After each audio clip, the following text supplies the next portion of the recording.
오늘의 질문은 그 문신 이거 도대체 어떻게 해야 되는가? 교회에서 그리고 예수 그리스도를 믿는 성도로서 어떤 이해를 가져야 하는가? 오늘날의 문신은 세계적인 유행이죠. 이전에 한국 사회에서 깡패들의 전유물 용문신 막 하고 막 무섭게 하고 험악한 사람들의 상징이었는데 오늘날의 문신은 뭐 누구나 하고 또 할 수 있고 어쩌면 귀걸이와 같은 하나의 장식이 되어 버렸습니다. 지금 젊은 세대들이 이렇게 문신을 많이 하고 있습니다. 이것은 비단 한국만의 증상은 아니죠. 세계 여러 이런 일들이 일어나고 있는데 전 세계적으로 볼 때 핫하다고 하는 뭐 소위 뭐 핫한 그런 연예인들, 뭐 우리나라뿐만 아니라 해외 유명한 연예인들이 문신을 뭐 한두 개쯤은 하고 있는 것이 현실이죠. 이런 상황 속에서 지금 교회는 어떻게 이것을 바라봐야 하는가?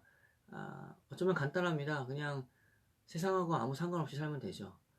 떠나버리면 그만인데 그것은 우리의 사명이 아닙니다. 세상에 두 발을 담그고 있으면서 또 하나님의 자녀로서 영향력을 끼치는 것이 우리의 사명입니다.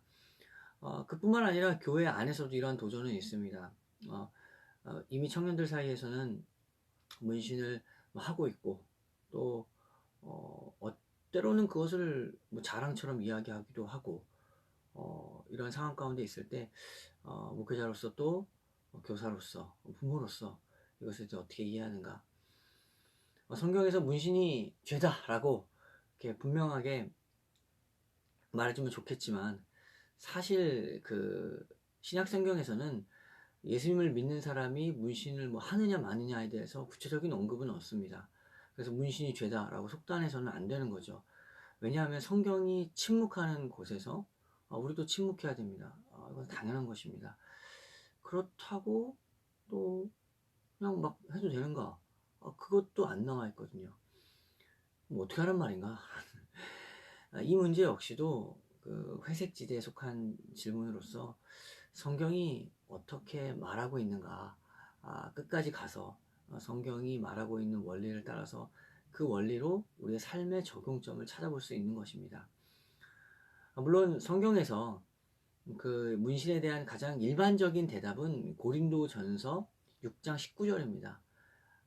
이건데 너희 몸은 너희가 하나님께로부터 받은 바 너희 가운데 계신 성전인 줄을 알지 못하느냐. 너희는 너희 자신의 것이 아니라 값으로 산 것이 되었으니 그런즉 너희 몸으로 하나님께 영광을 돌리라. 너희 몸은 하나님의 것이다. 그리고 값으로 산 것이 된 하나님의 성전이다. 그러니까 너희 몸으로 하나님께 영광을 돌리라. 라는 것이 가장 일반적인 대답입니다. 오늘도 이러한 대답으로 결론을 맺을 것인데 여기서 더 구체적으로 성경의 다른 지점에서 다른 관점으로 이것을 어떻게 이야기하고 있는가를 한번 살펴볼 것입니다. 신약에서는 문신에 대한 구체적인 언급을 찾아볼 수는 없지만 구약에서는 아주 정확하게 집어낸 부분이 있습니다. 레위기죠. 레위기 19장 28절을 보면 죽은 자 때문에 너희의 살에 문신을 하지 말며 무늬를 놓지 말라. 나는 여호와니라. 죽은 자 때문에 너희의 살에 문신을 하지 말아라. 라고 이렇게 분명히 되어 있죠. 레위기에서 명백하게 문신을 금지합니다. 그런데 이러한 문신을 금지한 이유가 무엇인가 라는 것이 중요하죠. 왜 금지했는가 라는 겁니다. 죽은 자 때문에 문신을 하기 때문인데 문신은 당시에 이방 나라에서 흔히 볼 수 있는 그러한 문화였습니다. 그런데 다만 이것이 문화로 그친 것이 아니라 이방 문화는 무엇과 연결되어 있는데 그것은 이방의 여러 신들을 숭배하는 우상 숭배와 긴밀하게 연결되어 있습니다. 문화 자체를 넘어서 그러한 문화를 조성하고 있는 우상 숭배가 문제였죠. 그래서 하나님께서는 이스라엘 백성들에게 무엇을 원하셨냐면 구별되기를 원하셨습니다. 무엇으로부터 구별이었는가?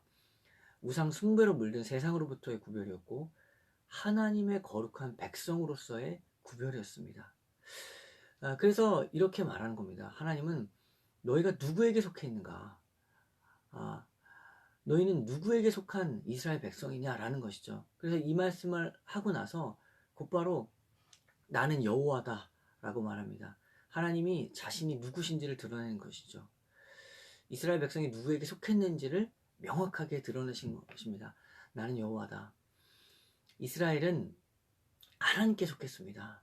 하나님께 속한 그 백성으로서 구별되었고 거룩한 백성이었죠.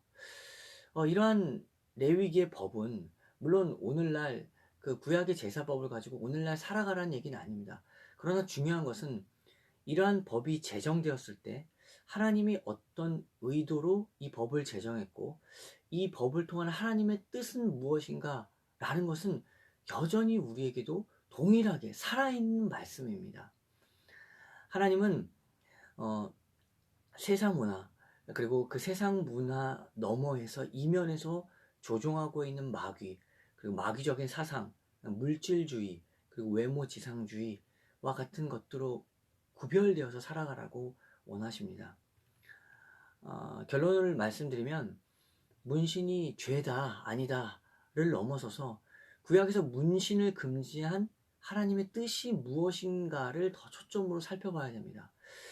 너희는 구별되어야 한다. 너는 거룩한 하나님의 백성이다. 그것으로 그 법을 통한 하나님의 사랑을 알아야 됩니다. 세상 문화 쫓아가다가 정말 우상숭배로 인해서 인생을 낭비하고 망치는 삶을 살아가지 말아라. 너희가 누구에게 속해 있는지를 다시 한번 점검하라.